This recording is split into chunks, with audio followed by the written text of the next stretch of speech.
The temperature controller shows 0分.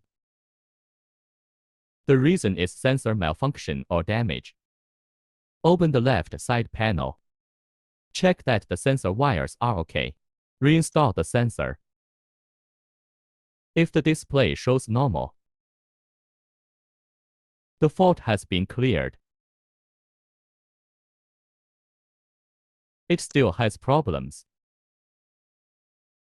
Replacing a new sensors.